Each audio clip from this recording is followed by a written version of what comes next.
This is AgGrad Live. We have all of the different segments within the cotton. The show that explores what it's really like to work in the ag industry. So making sure that we get policy and regulatory issues straight from the people who live it every day.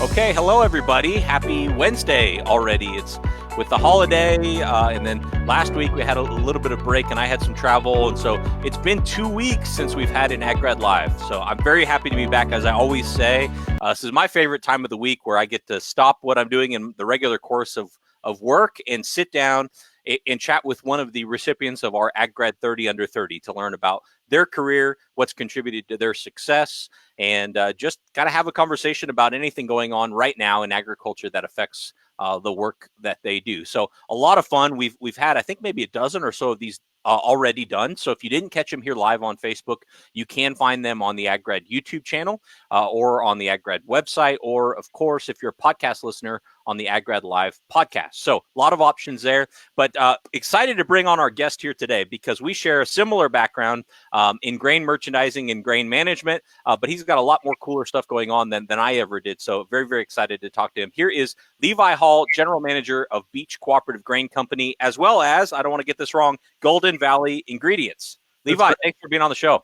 Hey, thanks for having me, Tim. I'm really excited about being in this inaugural class of 30 Under 30, and thank you guys for doing this. It's really cool. Yeah, no, it's been a lot of fun for everybody involved, and it's certainly well-deserved, and excited to hear more about your background. But before we get into that, maybe just tell everybody, where are you located? So I'm on Interstate 94, right on the North Dakota-Montana line, 2 miles into North Dakota. So I've got a good chunk of my farmers are on the North Dakota side and farm a little bit on the Montana side, and there's also a handful that are on the Montana side that farm a little bit on the North Dakota side. So it's pretty cool. You get to see a lot of different things, and there's a lot of different challenges that you run into when you're crossing state lines that you don't think about when you're buying grain or doing any type of business in the center of a state. Yeah, so you are definitely out there in far western North Dakota, right on the Montana line. So how far from Canada are you? Are you way south of the border there? Yeah, we're probably 2.5 hours south of the border. Not a great road that goes straight north from here, but we're right by Theodore Roosevelt National Park, which offers a lot of great scenery and great recreation.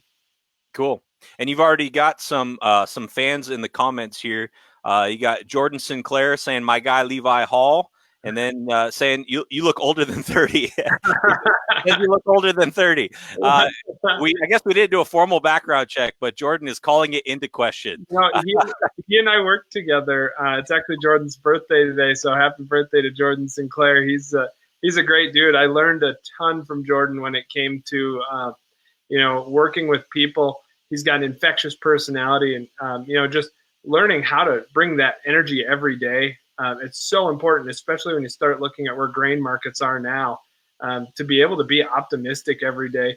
It can be a little bit of a challenge when you're looking at the cash price of wheat and it's $1 under break evens. Yeah, tell us more about that for people who are paying attention, who maybe aren't in the grain business or aren't farming. Kind of set the scene for us about what life's like in the commodity markets today. Well, I think it really depends on where you're at.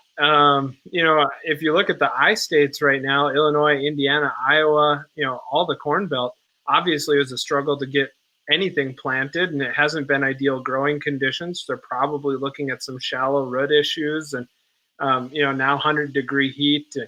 Are we going to see some issues if we get some strong winds through there? Are we going to have plants knocked over?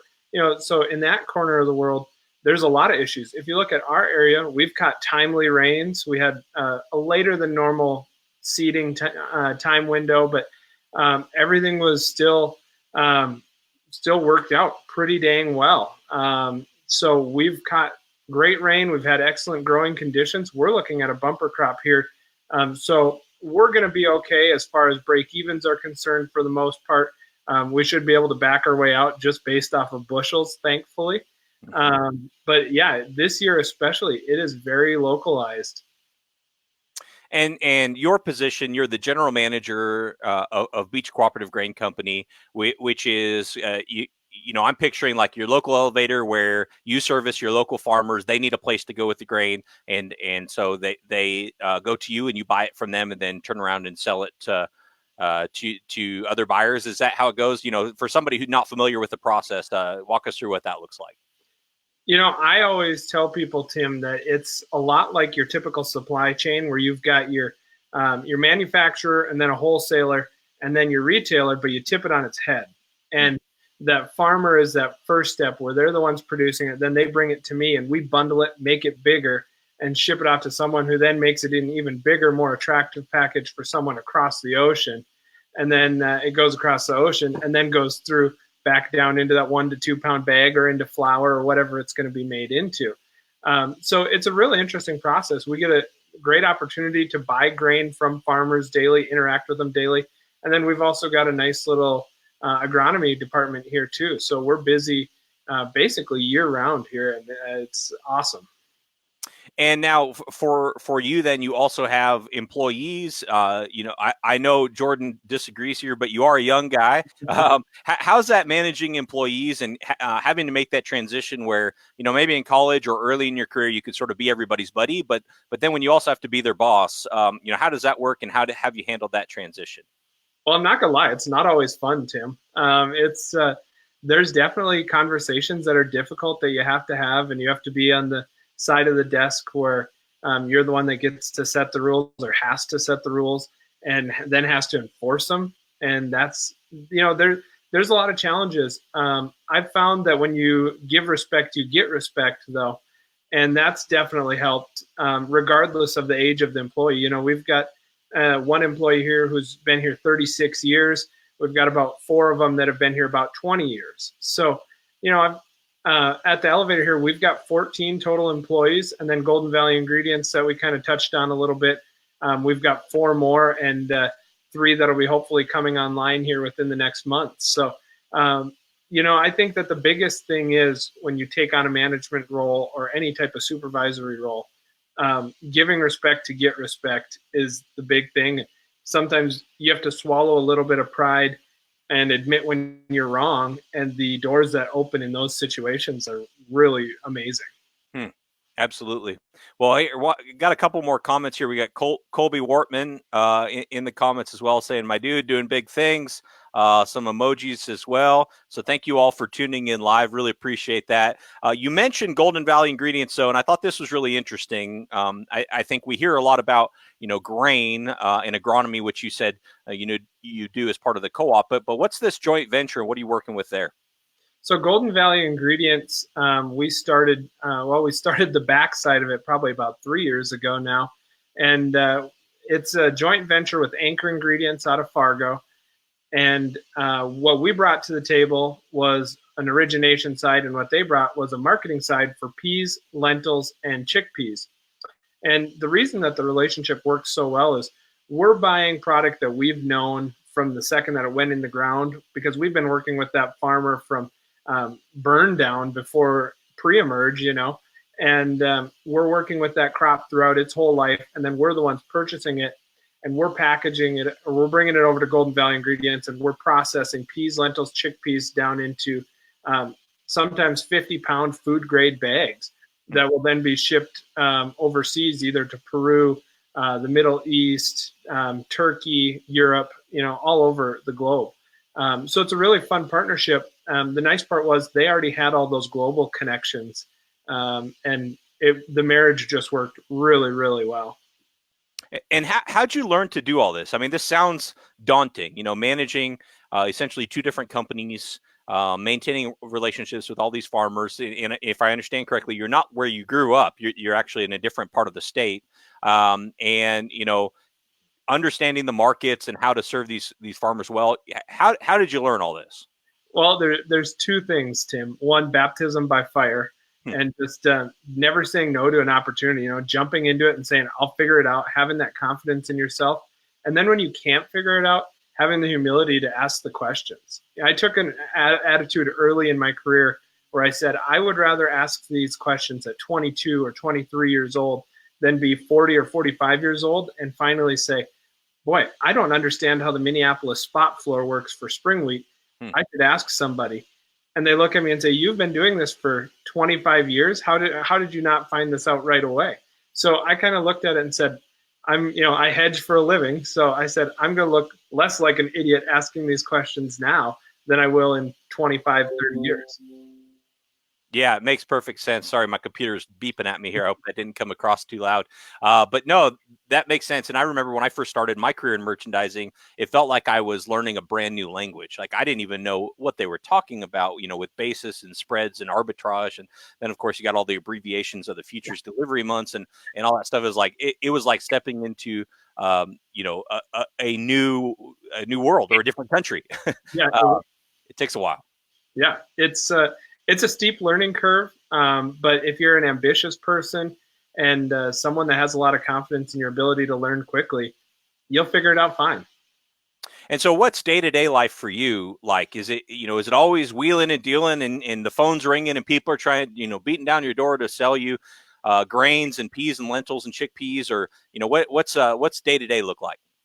It's funny, Tim, my mom asked me that shortly after I started, what day-to-day was going to be like as a elevator manager. And I said, I wish I had a feeling right now of what my typical day looks like, because there hasn't been one. And I know that's so cliche of every day is different, but especially when you are a general manager and, at a co-op my size where, we've got 14 employees, I don't have a merchandiser. So some days I spend my whole day on the phone buying grain or trying to buy grain.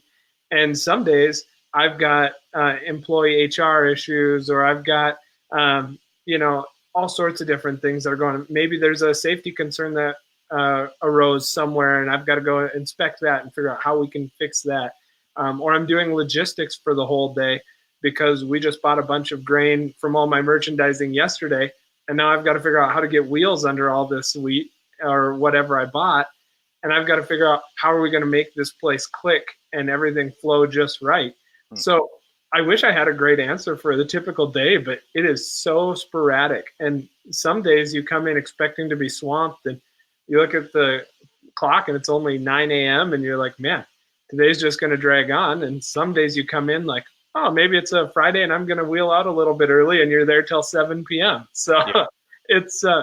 It's just extremely sporadic. Yeah, and I think a lot of people like that about it. It takes the right type of person. If you want to wake up and know what you're going to do all day long, you're in the wrong business. But I think if you can kind of ride the wave a little bit, which clearly you can, it's a perk. One thing I want to ask you about, and I hope this isn't too personal, but in my profession as a recruiter, it's not uncommon for me to be recruiting to somebody to a place like Beach, North Dakota, which is very remote. And often I'll get people say, well, I'm a single guy or single gal, and I really kind of want to be more in the mix in an urban area. How's it for you, a single guy kind of in a remote area? What would you, how has that experience been for you?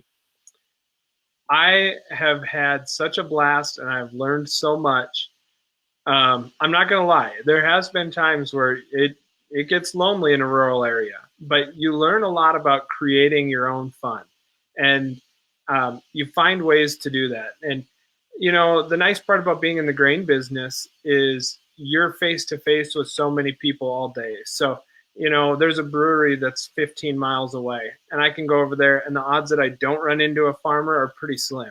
So I've always got someone that I can go chat with and hang out.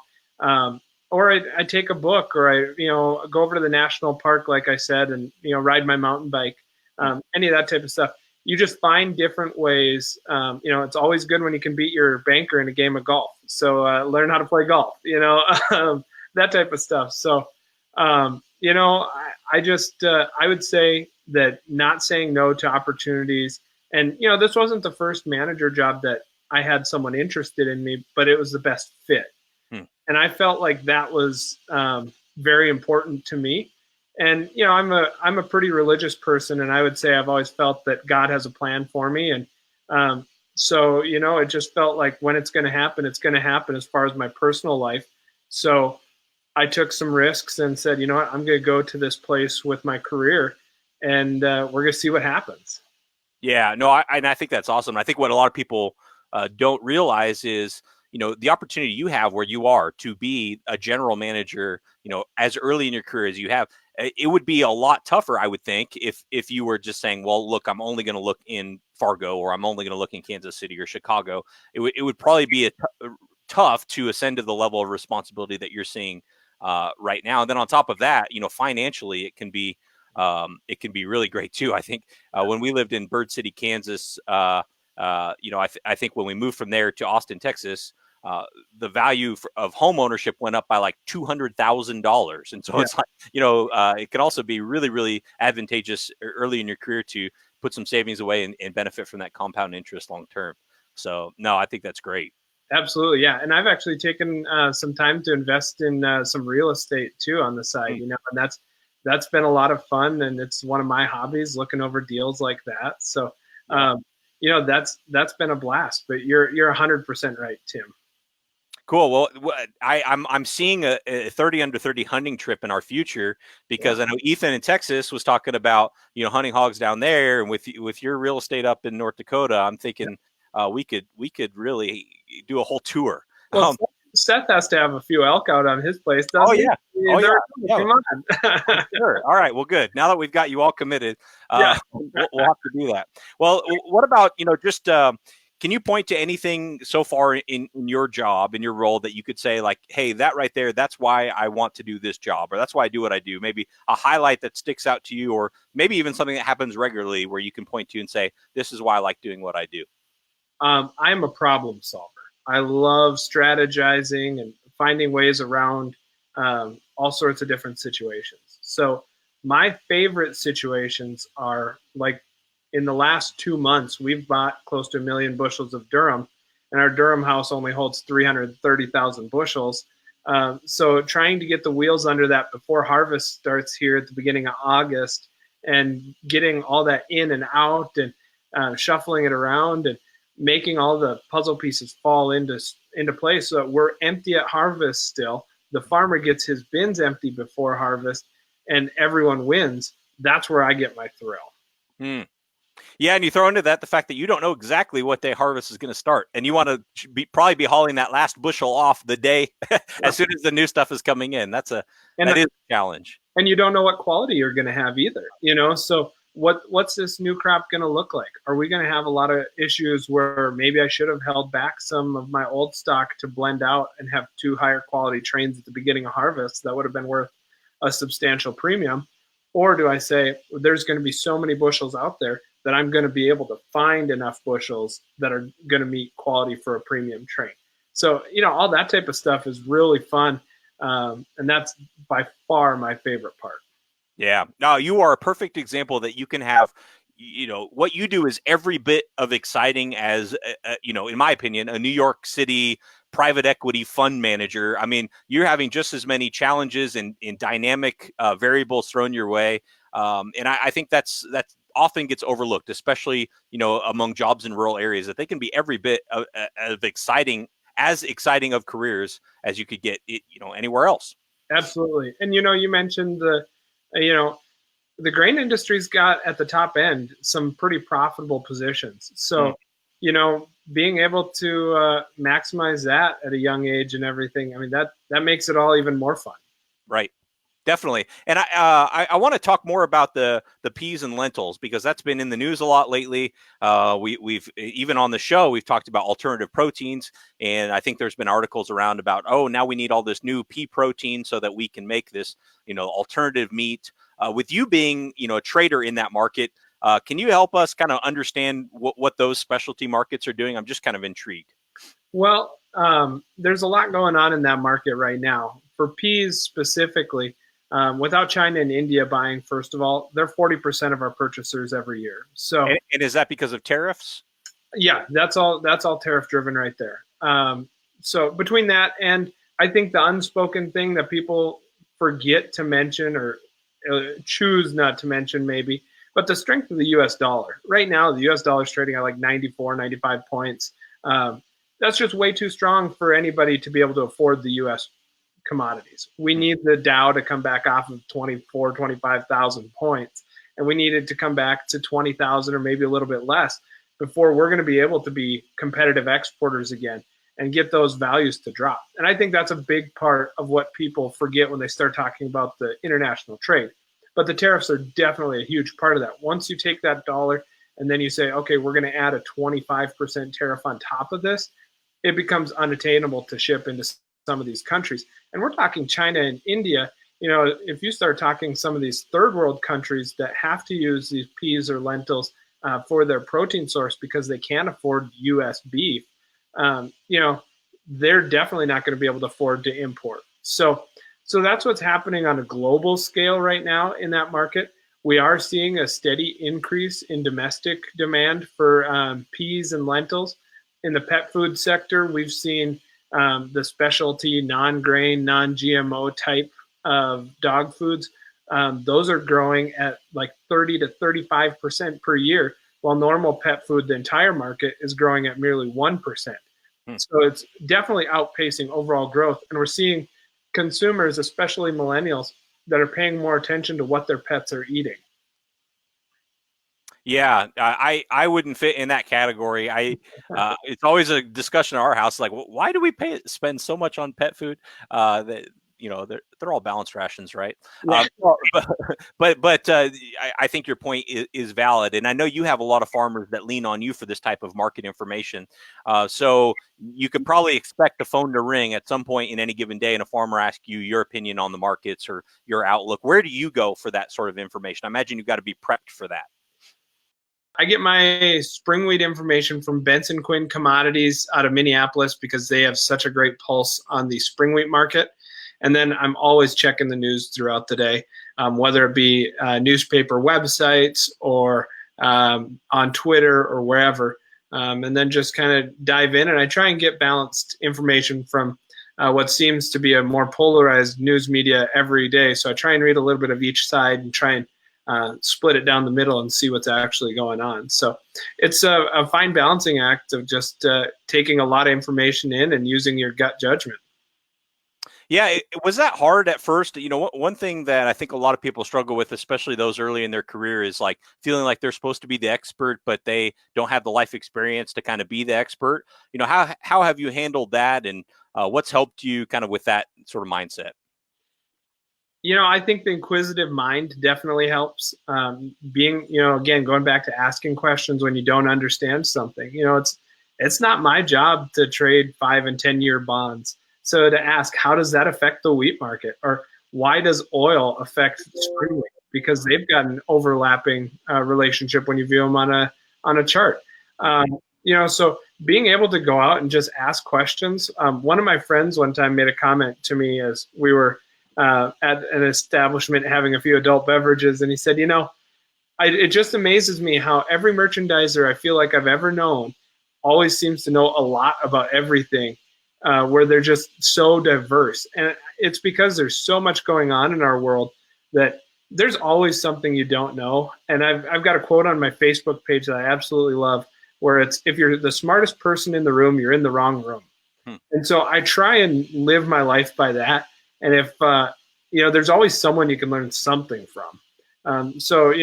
Just feel like you can always, no matter who it is, hop into a conversation with someone and pick their brain. You'll find people's passions, and that's what they want to talk about anyways.